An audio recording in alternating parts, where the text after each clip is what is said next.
Donc une fois que le terroriste vide ses 27 balles qui lui restaient dans son chargeur, il se fait exploser en fait, au milieu de nous. Donc nous on s'en sort complètement indemne. Et l'histoire dingue, c'est que l'espèce de miracle dans le miracle, c'est que la seule victime qu'il fait, c'est son acolyte terroriste. Il tue son pote en fait. Je m'appelle David Fritz-Weppinger, je suis auteur et photographe, j'ai 33 ans, j'habite à Paris et le 13 novembre 2015, j'ai été pris en otage au Bataclan. Et aujourd'hui, je vais vous parler de mon livre « Il fallait vivre » qui raconte ma transition pendant le procès des attentats du 13 novembre en tant que partie civile dans ce procès, mais aussi en tant que photographe et chroniqueur pour France Info. Le 13 novembre 2015, j'ai été au Bataclan pour assister au concert des Eagles of Death Metal. J'étais avec mes potes à l'étage, on était avec deux autres filles qui étaient elles dans la fosse. Et à un moment, je m'absente pour aller aux toilettes et puis en fait, je me rends compte qu'il y a des coups de feu dans la salle. Et donc je retourne voir mes potes et on me dit non mais c'est des pétards. Et c'est un truc qu'on a beaucoup entendu des victimes en fait après le Bataclan, après le 13 novembre. Donc quand j'ai compris que c'était des coups de feu, j'ai essayé de m'enfuir. Donc je termine accroché à une fenêtre et c'est des images qui sont devenues malheureusement assez célèbres parce que c'est des images qui ont été tournées par un voisin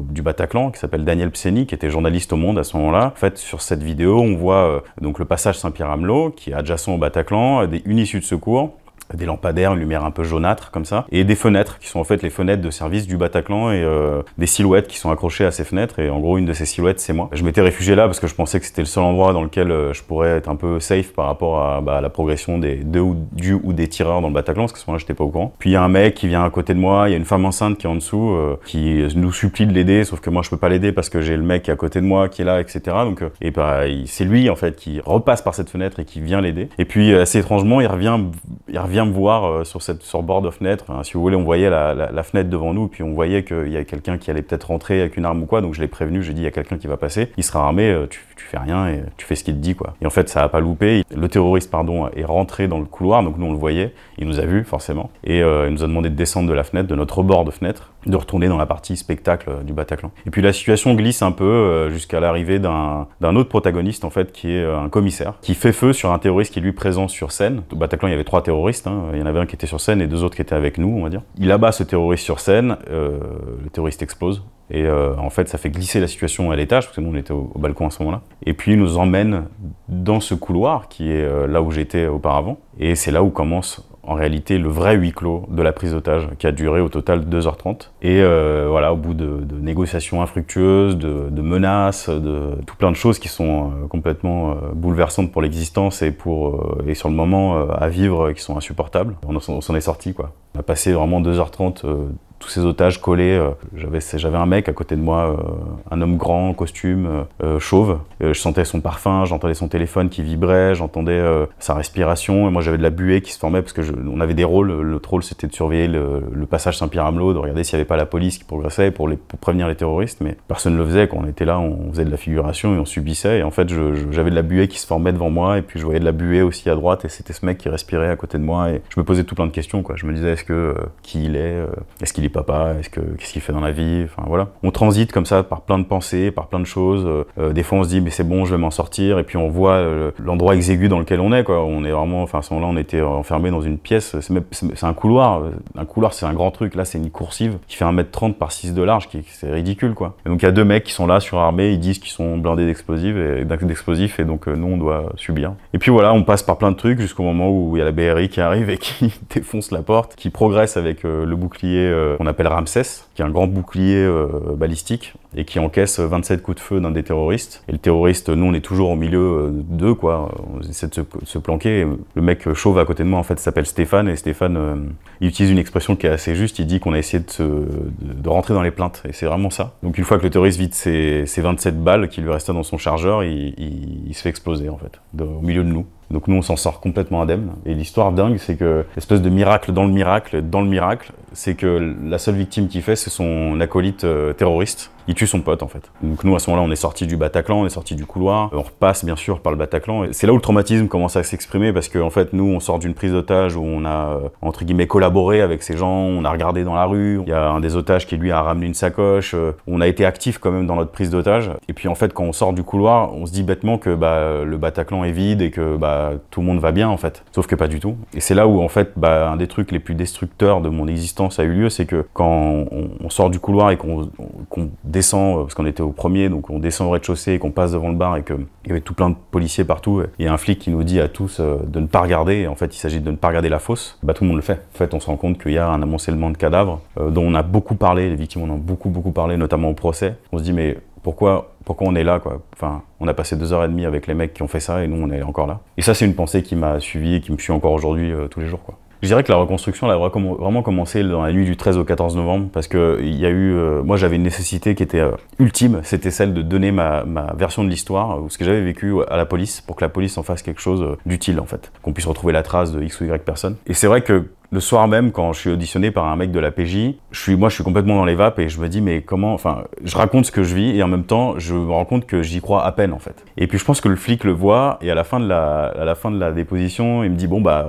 je suis un peu obligé de vous donner ça. Et il me donne une feuille avec dessus plein de coordonnées de psychologues. Enfin il y a tout plein de choses comme ça qui se passent et il y a une espèce de retour à l'existence plus qu'à la vie et un peu brutal quoi, parce qu'on se dit mais putain j'ai été pris en otage pendant 2h30 et en même temps là bah faut manger, faut s'habiller, faut vivre quoi, donc on vit un peu tant bien que mal et puis en fait je vois une première psy qui est à la cellule d'urgence médico-psychologique qui était dressée à ce moment-là par le ministère de la Santé, tous les ministères de France parce qu'en fait du gouvernement parce qu'en fait c'est une situation de crise sans précédent. Et c'est elle en fait qui met les mots quoi sur ce que je ressens parce qu'à ce moment-là je me sentais très excité quoi, un peu comme une allumette quoi, hein, l'impression d'être en flamme quoi. Et elle dit que en fait ça c'est une réaction au stress, que j'avais un stress vraiment le stress qu'on a vécu les otages qui est vraiment très aigu quoi, très on était proche de la mort donc il y avait ce truc là qui a perduré dans le temps. Et puis une fois que ça s'est retiré, il est resté les cauchemars, l'hypervigilance. Donc l'hypervigilance, c'est le fait d'être survigilant dans les transports en commun, dans les lieux publics, encore plus, par exemple les centres commerciaux, toutes ces choses en fait où on est au contact de l'autre. Moi pareil, j'étais barman donc j'ai dû arrêter parce qu'en fait le bar me rappelait excessivement le Bataclan ce soir-là parce que moi c'était un pub donc on passait du rock. Donc en fait les symptômes se sont exprimés à différents endroits dans ma vie, au travail, auprès de mes proches, auprès de mon ex-copine à ce moment-là.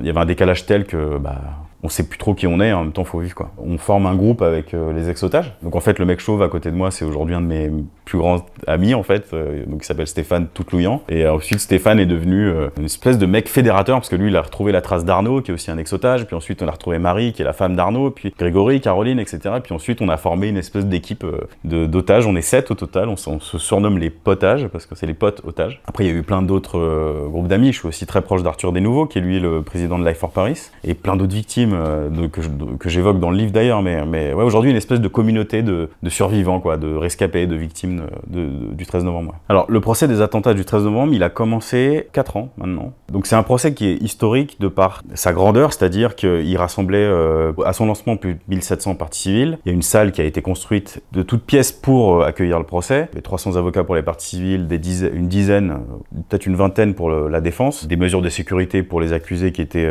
exceptionnelles, des mesures de sécurité aussi pour les victimes qui étaient exceptionnelles. Et donc le procès au total, il avait été annoncé pour une durée de 8 mois, mais à cause du Covid, parce qu'il y a eu des interruptions, il a duré 10 mois. Donc au total, c'était 150 jours d'audience. J'ai assisté à 147 d'entre eux, parce que j'avais un rôle assez bizarre au procès, qui était non seulement celui d'être partie civile, mais aussi d'être chroniqueur. Je tenais en fait un journal de bord pour France Info Radio, dans lequel je racontais mon quotidien de partie civile, voilà ce que j'avais prévu de faire ce jour-là, qui passait à la barre, quelles étaient les choses qu'on disait, qu'est-ce que ça me faisait aussi. Donc c'était vraiment un journal de bord. J'étais vraiment une espèce d'observateur aussi. Et c'était toute l'étrangeté de mon expérience du procès, c'est que j'étais non seulement la victime, ou la partie civile, même pour être encore plus ancré dans la justice, j'avais une casquette qui me protégeait en quelque sorte. Et cette casquette-là, c'est celle de chroniqueur. Et elle m'a beaucoup aidé. Et c'est pour ça que j'ai eu envie de raconter, de réécrire l'histoire, d'écrire ce livre, c'est que je pense que c'est non seulement nécessaire que les victimes assistent à leur procès, mais aussi, je pense que c'est important que la victime de manière générale se saisisse de son histoire, qu'elle soit à l'écrit ou en photo, de manière artistique. Et donc c'est ce qui m'a motivé à écrire le livre dont je vous parle. Avec ce que j'ai vécu, j'ai quand même accès à plus ou moins toute l'histoire. J'étais là quand le commissaire est rentré, j'étais là pendant la prise d'otage, quand les terroristes sont morts, j'ai entendu des choses qui sont quand même assez cruciales pour l'enquête et qui ont modifié quand même le sens des recherches par les enquêteurs. Ok, je vais raconter ça. Et donc c'est ce que j'ai fait. Et c'est d'ailleurs un chapitre qui est pour moi le plus beau et le plus gros chapitre de mon livre, c'est que ça a été un moment où en fait il y a eu un avant, qui était celui où j'ai préparé ma déposition avec ma femme. Ça a été une espèce de quête, voilà, à la lumière d'une bougie dans les ténèbres, quoi, parce qu'il fallait me replonger dans le 13 novembre, novembre, me replonger dans le Bataclan, aller chercher des archives. J'ai regardé tout un tas de documentaires, de vidéos, d'archives de ce soir-là. J'ai cherché des directs, en fait. Essayer de donner une espèce de présentation globale de ce que c'était le Bataclan, mais non seulement le Bataclan, mais plus macro, la prise d'otage. Et donc je l'ai fait, quoi. Je l'ai fait, et vraiment cette déposition, ça m'a changé. Ma déposition a duré 1 heure au total. Toutes les parties m'ont interrogé, ce qui était assez rare. J'ai vraiment plusieurs juges qui m'ont interrogé, de la cour, ensuite les gens du parquet national antiterroriste, ensuite les gens des parties civiles, ensuite les avocats de la défense. Et d'habitude, c'était assez rare en fait que les victimes soient aussi interrogées. Et puis on m'a posé tout un tas de questions qui sont parfois intéressantes, parfois... Voilà, la justice a un peu ses rouages, donc c'est des choses que nous, en tant que partie civile, on comprend pas trop, donc on essaie de répondre. Mais en fait, cette espèce d'amoncellement de questions et cette exposition vraiment pure et brute au terrorisme, que j'ai vécu, que j'ai revécu volontairement, a réveillé tout un tas de questions en moi dès le lendemain, en fait. Et le lendemain, je me suis dit, mais je me rappelle très bien de ce jour-là, le 20 octobre, je me rappelle de me réveiller, de me dire, putain, est-ce que je suis encore victime, en fait? Maintenant que la justice m'a entendu et que toutes les parties m'ont entendu, que les accusés m'ont entendu, parce que ça c'était important aussi, est-ce que je suis encore victime, à proprement parler? Et ça a été un fil que j'ai tiré jusqu'à il y a peu, en fait, et que je continue aujourd'hui d'exploiter, parce que je me dis, ok, bon, voilà, t'es sorti quand même vivant le 13 novembre, la justice est passée, t'as touché ton indemnisation, tu t'es reconstruit. Peut-être que si tu quantifies peut-être un peu mieux ce que t'as vécu et les symptômes dont vous me parliez tout à l'heure, tu peux essayer de garder ça en joue et te dire, ok, bah ça, c'est ce qui fait de toi un être victime, mais le reste du temps, tu ne l'es pas. Et c'est ça, en fait, que ma déposition m'a permis. Elle m'a vraiment donné cette espèce d'autonomisation vis-à-vis de mon traumatisme, me dire, voilà, c'est là, je laisse là, mais le reste, tu ne dicteras pas ma vie, en fait. Le verdict, ça a été tout un truc, parce que c'est arrivé au bout d'un cheminement donc, que je vous décris depuis tout à l'heure, qui est celui, bon bah là, je suis pas seulement partie civile, je suis pas seulement victime, je suis pas seulement chroniqueur, je suis pas seulement photographe, je suis aussi un être humain, je suis aussi un homme. Certes, j'ai vécu un truc horrible il y a 7 ans avant à ce moment-là, mais là, c'est en train de changer, quoi. Moi, j'allais au procès sans attente, c'est-à-dire que je savais que j'avais envie d'y aller, je savais pas trop ce que j'y ferais, même si j'avais mes chroniques, et c'était une question qui m'a taraudé l'esprit pendant tout le long de l'audience, parce que je ne savais pas quoi attendre de la justice. Et c'est une question, d'ailleurs, que Xavier Simeoni, la première assesseure au procès, m'a posé. Elle m'a dit, qu'est-ce que vous attendez du procès? Et je lui ai dit, bah je sais pas. Et par le verdict, c'était pareil. Je sais pas si j'avais envie que Salah Abdeslam passe sa vie en prison. Il y a tout un tas d'autres accusés, hein. Il y a, je sais pas, il y avait 3 accusés libres qui étaient là, qui étaient là parce qu'ils avaient aidé à la fuite de Salah Abdeslam en Belgique à ce moment-là. Je sais pas si eux, j'avais envie qu'ils aillent en prison, sachant que, bah, on voyait bien qu'ils étaient un peu, bah, désolés et complètement dépassés par ce qui leur arrivait. Enfin, le procès a vraiment créé quelque chose presque de philosophique, en fait, parce qu'on était là avec eux, et en même temps, bah, c'était pas nos camarades, mais en même temps, nous, on était là aussi pour notre histoire, donc c'était bizarre. Et quand le verdict a eu lieu et que les juges, ouais, ont prononcé les peines, il y a eu un appel d'air où on s'est dit, ah ouais, putain, en fait, là, c'est réel, quoi. Là, maintenant, les mecs, on les voyait, quoi, dans le box. Là, ils sortent de là, ils vont en prison, et puis c'est fini, quoi. Et on savait qu'un mec comme Salah Abdeslam ou Mohamed Abrini ou d'autres, particulièrement passaient leur vie en prison, parce qu'en fait, ils étaient aussi impliqués dans un dossier belge, qui est celui des attentats de Belgique, de Bruxelles en mars 2016, parce que c'est la même cellule. Et il y a eu des fusillades et des trucs dans lesquels ils ont déjà été inculpés. Donc, en fait, les mecs, ils sont sortis de là. C'était sûr et certain que, bah, toute leur vie, pour une grosse majorité des mecs dans le box, bah, ils la passeraient en prison, quoi. Et donc, il y a quand même ce truc où on se dit, ah ouais, en fait, j'ai participé à ça. Qu'est-ce que ça me fait? Est-ce que ça me fait du bien? Est-ce que c'est ça que j'attends? Et en fait, finalement, c'est une question qu'on m'a souvent posée après. Et en fait, aujourd'hui, je peux dire que le verdict m'a juste conforté dans l'idée de témoigner, en fait. D'aller voir la justice, de collaborer, dès le 13 novembre, de prendre ce temps où j'ai passé presque 3h30 avec cette OPJ au 36 quai des Orfèvres, de tout donner. Ça m'a juste conforté dans l'idée de dire, ok, je crois en la justice de mon pays, je sais qu'elle est capable de répondre au terrorisme de manière équitable, on va dire, et qu'elle l'a fait, en fait. La justice l'a fait. On a eu un procès qui a duré 10 mois, on a entendu un président de la République, on a entendu des accusés de long en large en travers, ceux qui voulaient pas parler n'ont pas parlé, ceux qui voulaient être défendus ont été défendus ou pas. Les victimes ont été entendues pendant 5 semaines, enfin, toutes celles qui voulaient s'exprimer l'ont fait. Je pense qu'on a vraiment scruté le 13 novembre comme il fallait, en fait. Le verdict, c'est une composante de ça. Il a juste participé à cet élan et participé à cette réponse au terrorisme, en fait. Donc ça, c'est mon badge de partie civile au procès. Vous êtes un peu loin, mais en gros, là, il y a écrit « Procès des attentats du 13 novembre 2015 », Cour d'assises de Paris, et donc il y a écrit en rouge, voilà, partie civile. Donc ça, ce badge-là, c'est celui qui nous permettait de rentrer au palais de justice pendant le procès. Je l'ai gardé comme un truc, enfin, espèce de pièce historique pour moi, pour ma famille. Comme je garde aussi d'ailleurs mon billet du Bataclan aussi, je l'ai à la maison. Et là, j'avais envie de le ramener parce que je trouve que c'est un truc intéressant. Parce que à ça étaient accrochés différents cordons de couleurs. Là, il y a un cordon rouge, par exemple. Et le cordon rouge, en fait, il indiquait à la presse qu'on voulait ou pas être approché par des journalistes et répondre à des interviews pendant le procès. Donc en fait, en rouge, on disait non aux journalistes, ne nous approchez pas. En vert, on disait oui, on veut bien répondre à une interview, on peut être approché, vous pouvez venir nous parler. Et en fait, la bizarrerie dans mon histoire, c'est ça. Ça, c'est le cordon qui était associé aux journalistes. Et ça leur donnait accès à une salle dédiée, avec une retransmission dédiée, en live et tout. Et ce truc-là, je suis la seule victime à l'avoir eu. Parce que le magistrat organisateur Julien Quéré m'avait repéré avec mon ordi portable dans la salle des pas perdus. Et puis en fait, un jour, je pense qu'il a eu un peu de peine et il s'est dit bon, je vais quand même lui donner accès à la salle pour qu'il puisse écrire sur son ordi. Parce qu'en fait, dans la salle du procès, on n'avait ni accès à nos téléphones, ni à nos ordis, on pouvait juste prendre des notes. Bon, c'était bien, mais ça suffisait pas pour l'ampleur de ce que je voulais faire. Et puis un jour, il m'a ramené ça. Et en fait, ce truc-là, c'est vraiment ça qui a transformé l'expérience du procès. Parce que à partir de là, je me suis vraiment autonomisé, quoi. Et ce qui est ouf, c'est que ça a eu lieu après le 19 octobre, donc après ma déposition. Et c'est vraiment venu chapeauter tout le reste du procès, quoi. Et en fait, ce qui est ouf, c'est que si on observe les écrits du journal de bord, qui sont encore en ligne sur France Info, on voit vraiment une différence sur l'avant 19 octobre et l'après. Parce que, en fait, j'ai pu écrire en live, quoi.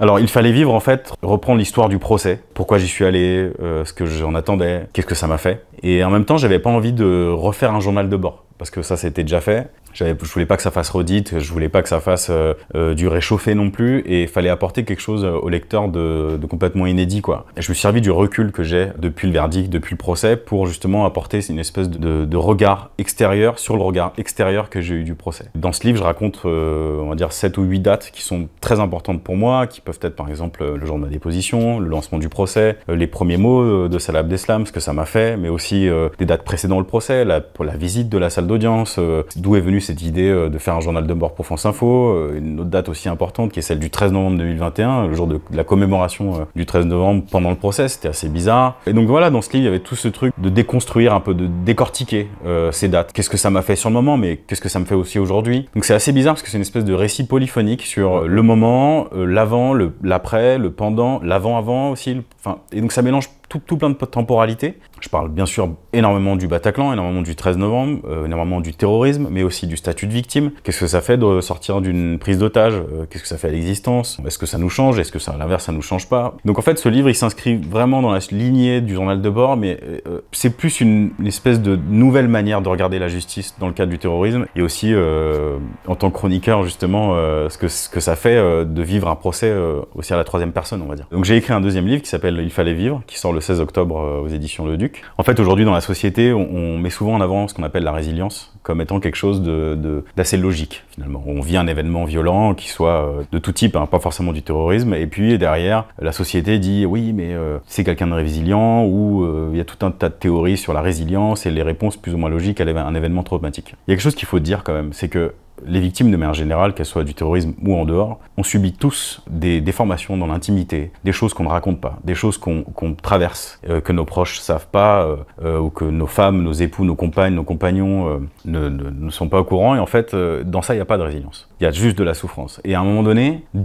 prôner une résilience dans la société et dire on peut vivre un événement traumatique, on peut vivre une prise d'otage, on peut vivre un viol même, et on s'en sortir grandi, plus fort, plus beau, ouais, c'est possible. C'est possible. Mais en fait, ce n'est jamais la réponse logique à l'événement violent. Il y a des moments en fait qu'on traverse quand on est victime où on se dit mais pourquoi je suis encore là en fait? Moi j'ai passé 2h30 dans un couloir enfermé avec 2 terroristes, il y a 90 personnes qui sont mortes au Bataclan. Pourquoi je suis encore là? Ça, c'est pas de la résilience. C'est pas, alors c'est clair dans mon bouquin, dans mes 2 livres je parle de résilience et je fais preuve de résilience parce que dans mon cas, j'ai réussi à y parvenir. Mais c'est extrêmement rare. Moi je connais des victimes aujourd'hui qui souffrent encore. Il y a 1 an et demi, j'ai perdu un ami qui s'appelle Fred De Wilde, qui était BDiste, qui s'est suicidé parce qu'il n'en pouvait plus en fait. Et à ce moment-là, la résilience elle est où? Et donc ça c'est vraiment un truc que j'ai envie d'apporter dans cette interview, c'est de dire ouais, bon la résilience c'est bien, ça existe, c'est bien, c'est super. Comme il y a des médicaments à tout un tas de maladies, mais parfois les médicaments aident pas. Parfois ça marche pas. Et en fait, faut pas trop s'y accrocher non plus. Moi, ma psy m'a jamais dit, ouais, la résilience, machin, elle m'a jamais dit ça. Et ma psy, c'est quelqu'un de chevronné, quoi. Je pense qu'il faut faire attention, en fait. Parce qu'on n'est pas à l'abri qu'un jour, il nous arrive quelque chose de violent. Ça arrive, c'est des choses qui arrivent. Bon, une prise d'otage, c'est quand même aigu, mais c'est des choses qui arrivent. Et trop regarder dans le sens de la résilience, ça peut être dangereux, en fait. Parce que du coup, on se dit, mais non, tu vois, si j'y arrive pas, on rentre dans des spirales de dévalorisation qui sont terribles.